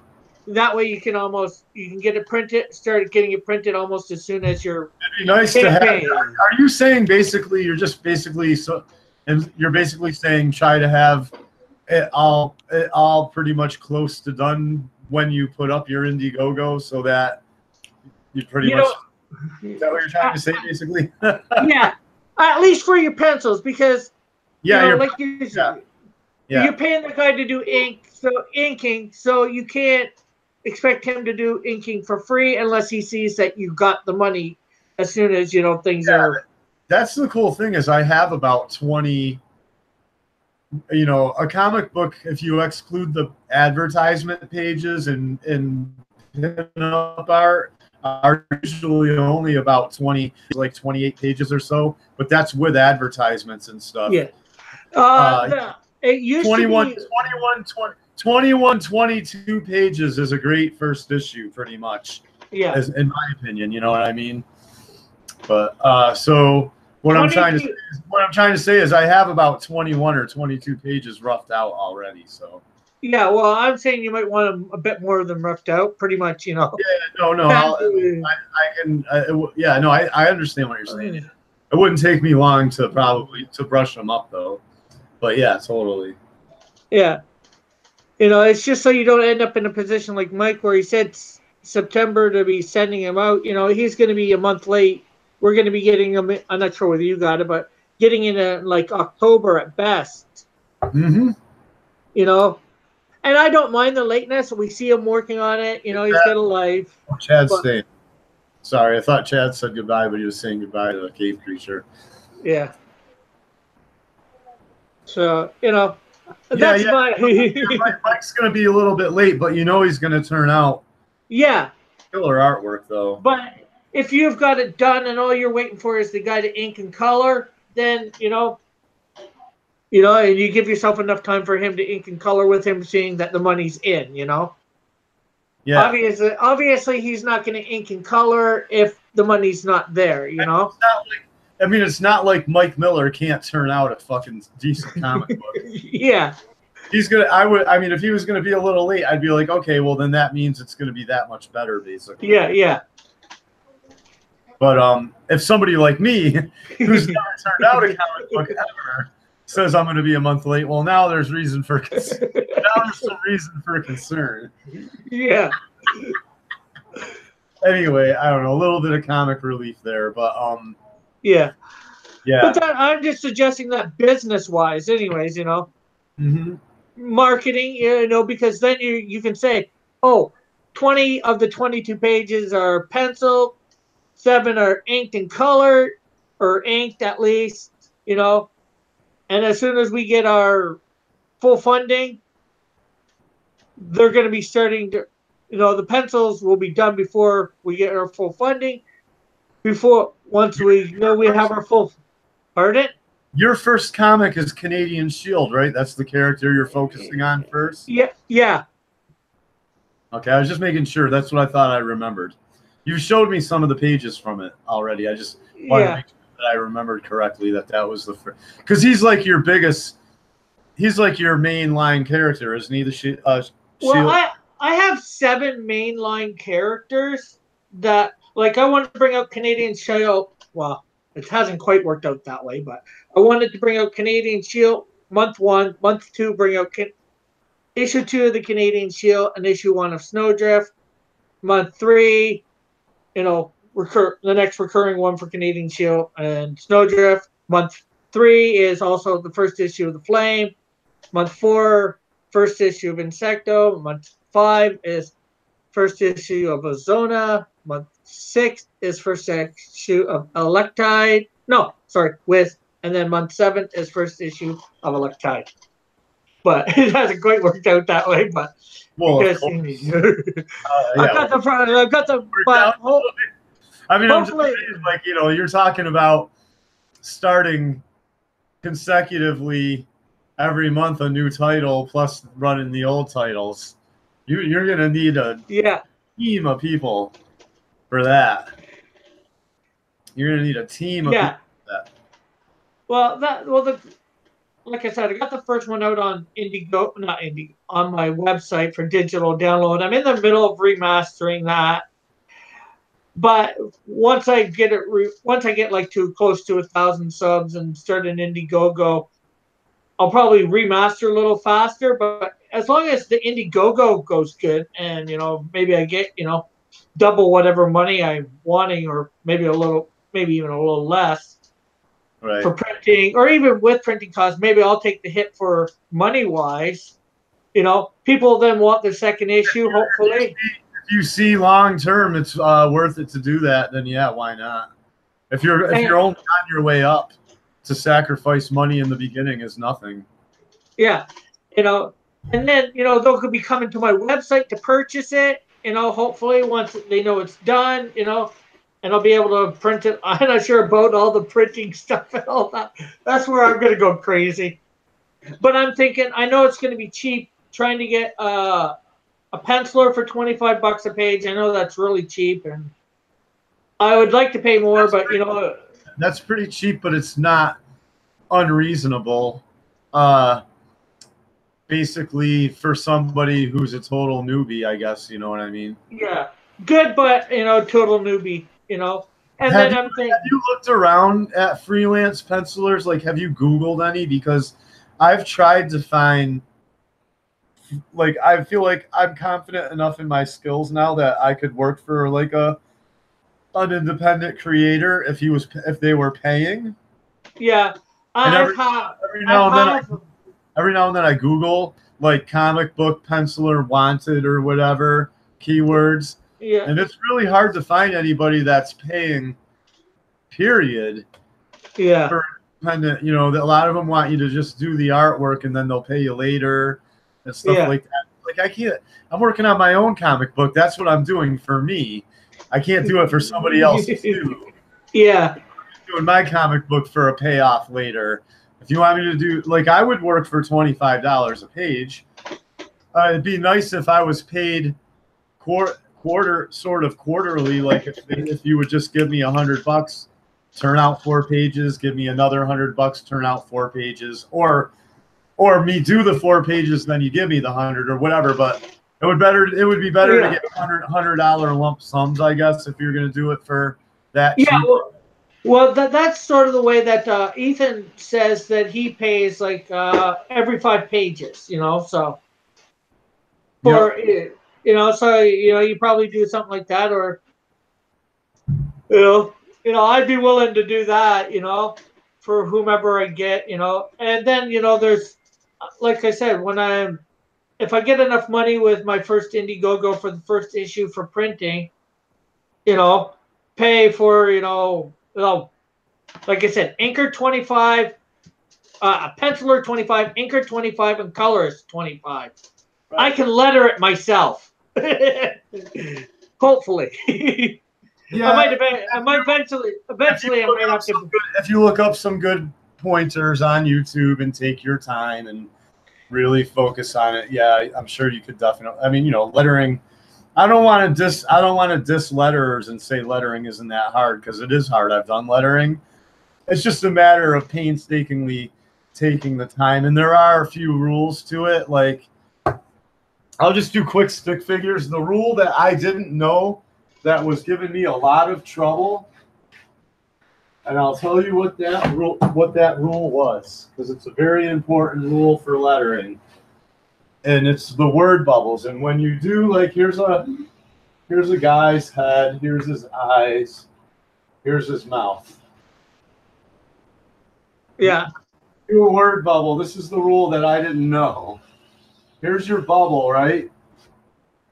The word bubble stem has to come from the center of the bubble. So you almost got to draw a line like a dot. There's the center of my bubble, basically.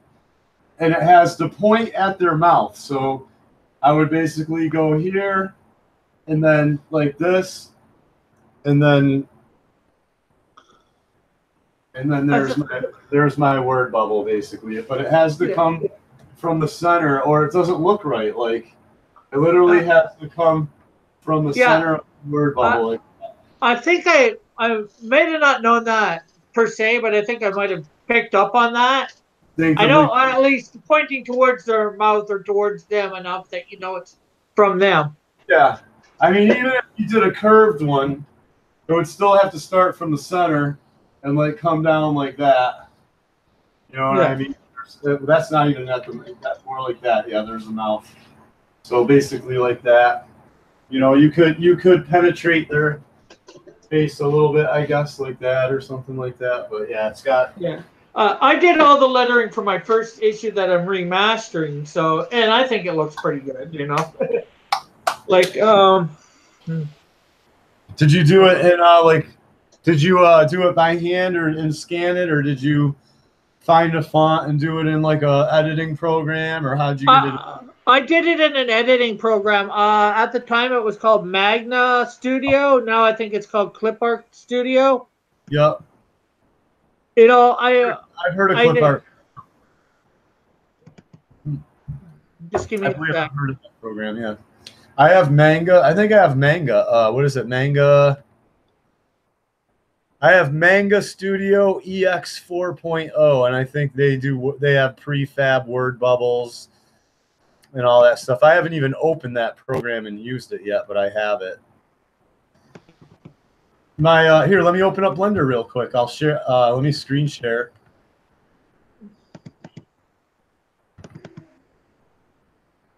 Check this out. I think I got it open now. I started putting legs on this character. So this is Nutjob. This is his armor. Okay, just a sec. I'm getting something ready to screen share to you and the chat, I guess, too. Go to object mode. So here we go. I can raise them up a little bit.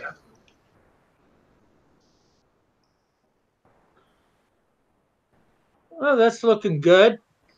Yeah, let me. Probably better than. So from a side view there, you can see his helmet. I don't have to. Luckily, I don't have to do facial features in his neck and his shoulders and his butt and his thighs, basically his back. But you know, so little by little, I'm learning Blender, and I'm gonna rig it. And later down the road, Rick, when you have the time, you know, and you want to start messing around with like you know 3D programs, you know, if you have any questions, just let me know, because I've been doing it for like I've been doing it for like 10 or 15 years now, I think. Yeah, I've been using 3D programs, so I need to get something with a lot of better processing power before I started messing with Blender a little bit, but I got my laptop and it's only got like 8 gigs of DDR4 memory, so and I have a regular computer, but it's even less than that, so for memory. Yeah, you might need a little bit more computing power and definitely some RAM. Yeah. Especially once you start work, dude. Let me tell you, man. I had to really learn how to minimalize the poly count and still make it look good, but be low poly. You know what I mean? Which takes a lot of finagling and moving vertices around all over the place till from every angle it still looks good, even though it's low poly. Because once you start adding texture and bones, and start doing animations and everything, I've crashed my computer several times trying to render these really kick-ass looking scenes. You know what I mean? Trust me. With like lights and shadows everywhere, and I'm like, oh, this is gonna look cool. And then I start rendering it, and it takes like 2 minutes and 30 seconds to render one frame, and the clip I'm doing is like, 500 frames long. I'm like, oh shit. I'm like, this is gonna fucking take forever, man. So I got really good at streamlining and cutting corners, and you know what I mean. I got really good later down the road, so I can help you keep your poly count down and all that jazz and whatnot. Probably by the time I have the time to do that, or have the computer to do that, I'll just pay somebody to do it. If you can do that, then that's fine too. Although, not to say I wouldn't like to learn it, And then the other thing, I'm dealing with a laptop here, which is maybe a 15-inch monitor at best, I think. So trying to do all this stuff on a. What I used to do is hook my computer up to a big screen, to a big TV, basically with one of those the cords that screw in basically there. Yeah, I tried to do that, but my TV didn't like it, so it's like okay, I can't do that. Yeah, no, if you can get that going on, then now you're in business, because you can really get right in and do the detail, and it's like huge on a screen. But yeah. Here, I'm gonna share my screen for a sec. Show you. I have a laptop too. It's just my mother gave it to me, and and even though it's a little old, it's still a pretty kick-ass one. Yeah. So here's my this is my remastered version of the title. There's my old one, if you can see that. Yeah. I am sure. Are you seeing my screen? Okay. Pretty cool. So, I like the design. I like the design. There's like my first page, the old version. I'm in the middle of remastering all this, so you can see my word bubbles there. Yeah. Yeah. No, they look pretty good. You did fine for a lad like me. No money. I like it. I like your comic, dude. I'm telling you, man. Have you seen that guy who he's got a successful campaign going? His character's called the Bull. I think I might have heard of it. Comic book ASMR. He's like one of those where they whisper. He reads comics with he whispers. You know what I'm talking about? ASMR. Yeah. I'm not sure whether I've been to his site. There's so many YouTubers with comic stuff. He's got a successful Indiegogo right now, and he printed up his first issue, and I would say his book is comparable to what you're doing, and he's being successful at it. He's getting a little help from Gary Shipman, and I know you know who Gary Shipman is, but Gary Shipman drew his character for him. If you scroll down through Gary Shipman's video, he drew the Bull. He kind of redid the cover or something for this guy's channel for his comic book, and I think you had that kind of help. This is what bothers me, is I see these kind of disinformation agents going around, and I don't want to name any names, but they're part of the Ethan circle, and they're saying, oh, that guy, he keeps bothering Ethan to get on his channel, but there's no guarantee. What he doesn't understand is there's no guarantee if you get on Ethan's channel that you're going to be successful anyway. And I'm an exception, even though this is my first comic book. I'm an exception to the rule, and my comic book is. He's like, I'm an exception, and my comic book did good on Ethan's channel. And I'm like, Garrett, that may be true. I understand what you're saying, but then I saw Gary Shipman, who's not even nearly as successful as Ethan, give this guy a hand, and this guy's. I don't want to disrespect him because he's a new artist and he's coming. I want to support him. I'm just saying he's no Todd McFarlane. You know what I'm saying? He's no Todd McFarlane, and the character the Bull is no Wolverine. Yeah. But his campaign got successful with a little bit of help from the big guys.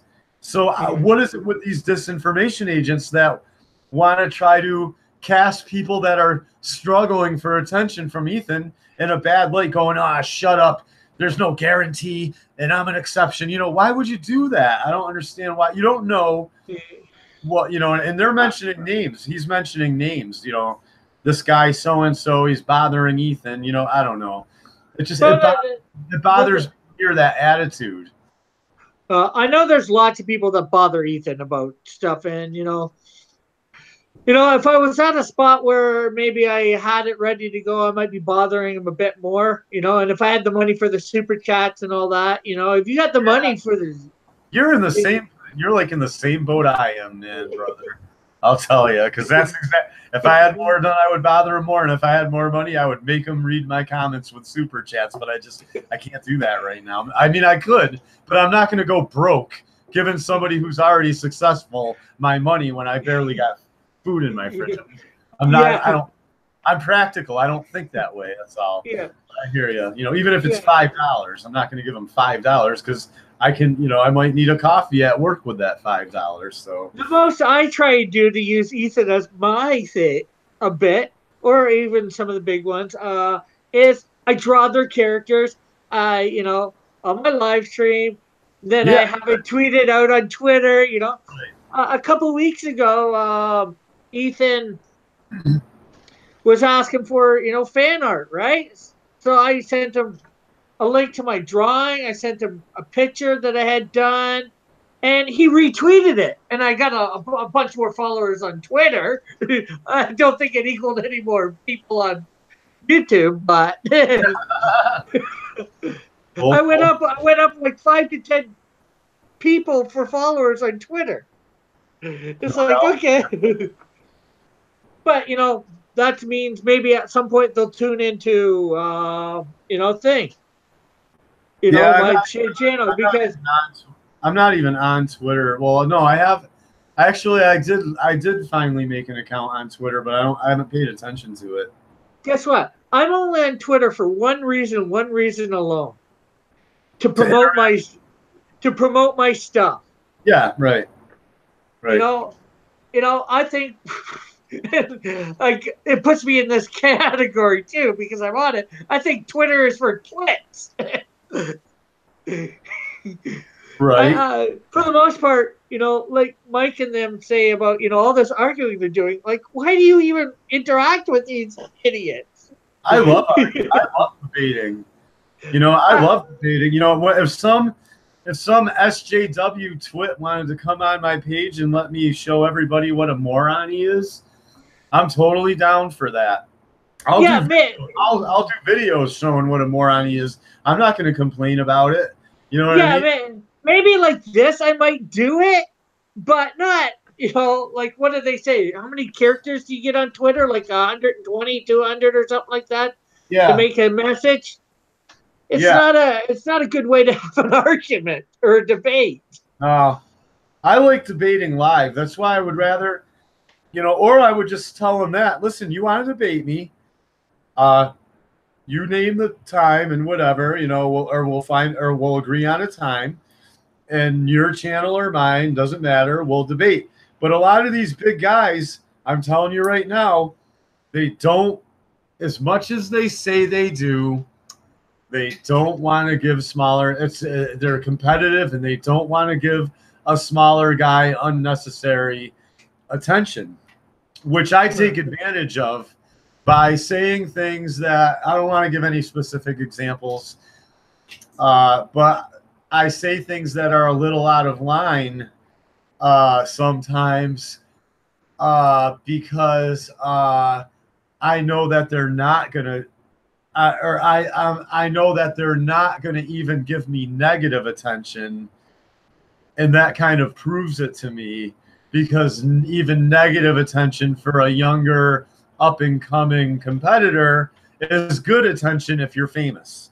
Yeah. So even if I was in the newspapers, I'm just saying, even if I was in the newspapers for, Stuart Hunkler from Pittsfield, Massachusetts, showed up at a convention and took all of Ethan Van Sciver's art off his table and threw it all over the place and called him a piece of shit and said that he was ruining Comicsgate and he was dragged out and da da da da da.